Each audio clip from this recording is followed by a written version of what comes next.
Eh bien bonjour à toutes et à tous, c'est Litlotte. Aujourd'hui nous nous retrouvons pour une nouvelle vidéo où je vais cette fois-ci tester la batterie de mon téléphone que j'utilise activement depuis maintenant 3 ans, le View 3. Donc dans cette partie-là, vous allez voir que je désactive plein de paramètres qui peuvent pomper de la batterie. Je vais absolument essayer la batterie du téléphone à son maximum, voir jusqu'où elle peut aller, pour avoir une idée à peu près du téléphone en paramètres d'usine, si on peut dire ça comme ça, et son fonctionnement.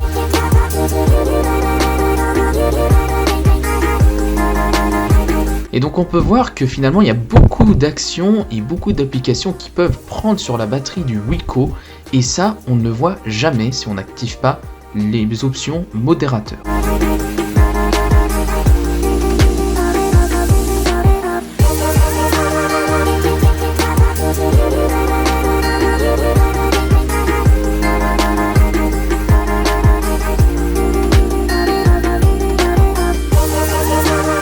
Donc là, je désactive le Wi-Fi et la 4G.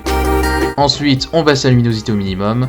Et bien évidemment, on désactive tous les autres trucs d'affichage et de luminosité qui pourraient nuire à la batterie. On augmente la mise en veille pour éviter que le téléphone se mette en veille trop souvent. Et c'est parti, on met à recharger le téléphone.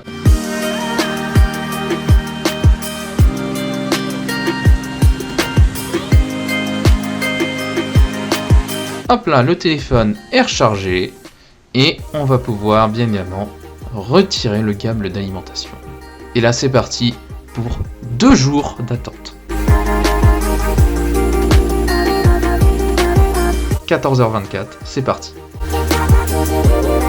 Donc tout au long de la vidéo, vous verrez des timelapses. Il faut savoir que l'écran s'est éteint par moment, et notamment la nuit où je n'ai pas pu le rallumer, même si je mettais une alarme toutes les 30 minutes, mon sommeil me rattrapait par rapport aux alarmes. Donc la caméra, je ne pouvais pas la laisser prendre des vidéos tout le temps, j'ai dû la recharger vu qu'elle a une batterie plutôt courte, ce qui fait que vous verrez qu'il y aura des intemporalités au niveau de l'heure.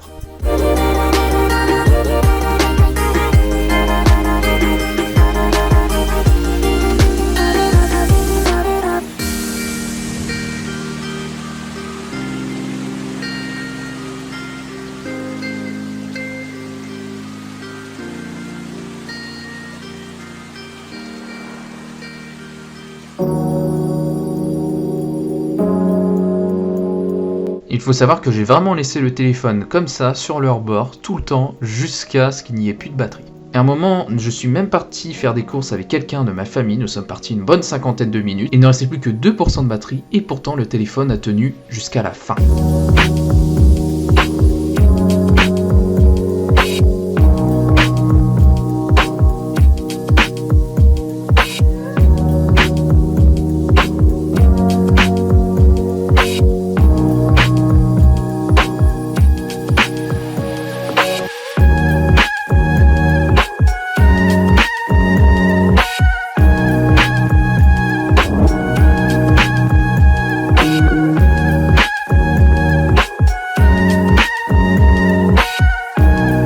Donc là vous voyez que par exemple il était très tard, minuit 58, j'essayais de me coucher le plus tard possible pour avoir le téléphone le plus allumé possible.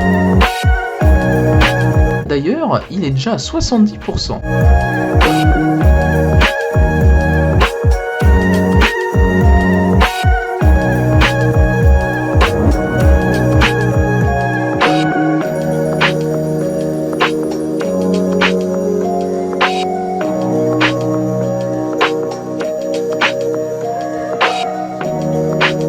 Et pour ceux qui se demanderaient, non, je ne peux pas mettre les vidéos en plus rapide que cela, parce que Vegas ne me le permet pas.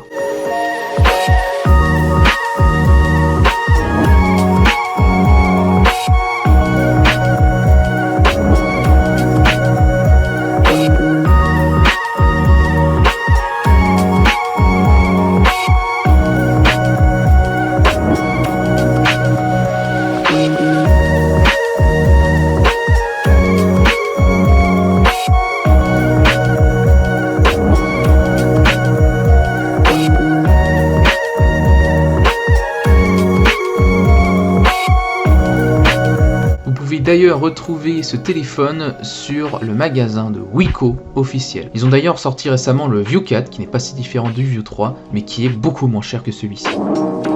Donc là nous voyons qu'il est déjà à 50%, et donc c'est à ce moment là où j'étais en train de me dire ça va être vraiment très rapide parce que là il n'y a quasiment aucun changement par rapport à l'utilisation que j'en fais d'habitude. Voire ça se décharge mais plus vite que ce que je fais d'habitude.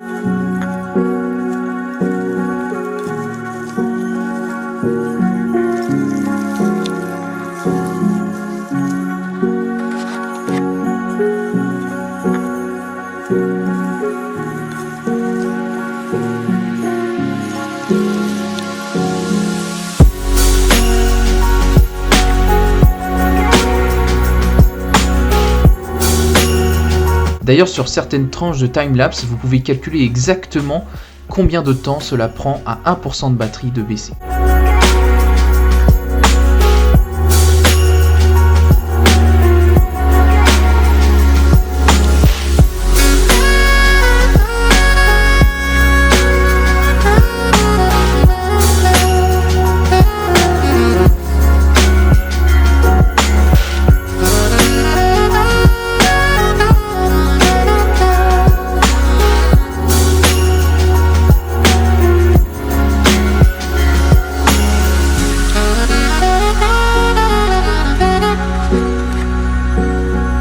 Donc là on voit qu'on est le même jour, il est 22h et on est rendu à 28%. Là ça fait un peu plus d'une journée que le téléphone est actif.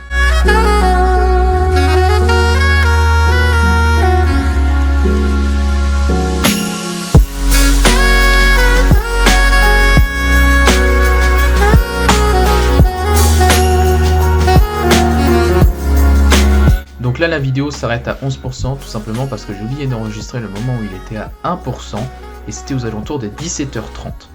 Donc là je pense que 2 mois se sont passés depuis le test et le smartphone a tenu au total 2 jours et quelques heures en plus. Donc là on pourrait dire qu'il remplit exactement les fonctions attendues, sauf qu'il faut remettre le test dans son contexte, il n'y avait aucune application ou service Google Play d'activer. Certainement si on active plusieurs applications en même temps et qu'on les laisse tourner, eh bien la batterie va chuter à moins de 2 jours d'utilisation. Tout comme, et là je fais le rebondissement, avec le View 5 que je vous avais présenté à 5000 mAh, étant donné que celui-là fait le même mAh avec l'IA de Google activé que le View 4, les deux n'arriveront jamais à faire 2 jours. Donc le View 5 avec ses 5000 mAh et 3,5 jours d'utilisation, on sera plutôt autour des 2,8 jours d'utilisation, malheureusement. Il me semble que je n'avais pas désactivé il y a 2 mois l'intelligence artificielle de Google, voilà, qui permet d'avoir une batterie plus longue, soi-disant.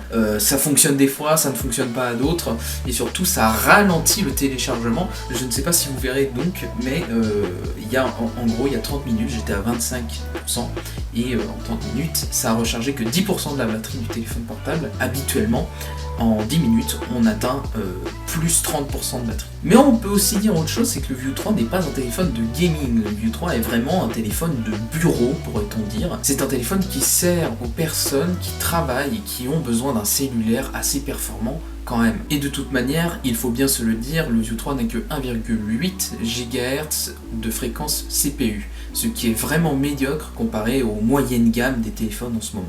Mais néanmoins, vous pouvez jouer à une panoplie de jeux, notamment Among Us. Et tant que Among Us se lance, on est tous heureux. Et puis il faut également savoir que quand j'ai fait le test il y a 2 mois, le View 3 était encore disponible sur la boutique de Wiko. Le problème étant, c'est que maintenant il n'y est plus, donc vous ne le trouverez qu'en occasion, et c'est bien normal parce que les gens ont largement envie de s'en débarrasser, et je les comprends, parce qu'on s'attendait plutôt à un téléphone next-gen type pouvant rouler un jeu comme Forza. Mais moi je le garde parce que ce téléphone, malgré qu'il ne fait pas 60 fps, les jeux du moment ne sont pas encore très gourmands au point que le téléphone les tourne à 10 fps justement comme certains. Notamment les iPhone 6 qui maintenant n'ont plus aucune valeur au niveau des jeux vidéo. Les iPhone 6 faisant tourner le salon de création de Among Us à 30 fps. Et sinon bah voilà, il n'y a rien d'autre à dire sur ce téléphone. C'est vraiment le téléphone le plus basique que vous pouviez avoir avant et qui n'est plus disponible maintenant. J'ai reçu beaucoup de commentaires sur la vidéo du View 5 et notamment une critique qui m'a paru vraiment bizarre de quelqu'un qui doit être fanboy de Wiko je pense, qui disait que je ne développais pas mes arguments quand je vous présentais le View 5 parce que je n'avais pas le téléphone en main. Alors déjà, il faut le savoir, et c'est ce que je lui ai répondu, qu'il ne suffit pas d'avoir le smartphone en main pour être un pro. Non, si vous ne savez pas lire la fiche technique, ça ne sert à rien. Notamment ce que font la majorité des youtubeurs en tech en ce moment, à part Aurélien Sama. Par exemple, la personne qui m'a envoyé cette critique, je suis sûr que c'est le genre de personne à dire que Jojol, quand il unbox juste un iPhone 12 et un iPhone 12 Pro, précise bien toutes les spécifications, alors qu'il ne fait littéralement qu'ouvrir le téléphone, il ne l'allume même pas. Rien contre Jojol, hein, je respecte tout à fait ce qu'il fait ça depuis plus longtemps que moi, mais il y en a, ils abusent jusque dire que Jojol fait une présentation plus détaillée que ce que j'ai fait sur View 5. Parce que à part déballer le téléphone, il ne fait rien d'autre. Si vous voulez plus de vidéos dans le genre, dites-le dans les commentaires, n'hésitez pas à lâcher un like et surtout à partager la vidéo, hein, comme d'habitude. J'ai aussi un Instagram, alors qui n'a absolument rien à voir avec ça, mais vous pourrez voir par exemple ce téléphone en action sur Instagram, vu que c'est celui-là que j'utilise. Et vous pourrez aussi être informé des prochaines vidéos qui sortiront et des live Twitch que je fais sur des jeux vidéo. En ce moment, nous sommes sur Observer System Redux et un peu de Empire Earth, pour ceux qui ont la référence. Allez voir un autre streamer, allez voir un autre YouTuber, c'était Hitlot et moi je vous dis ciao.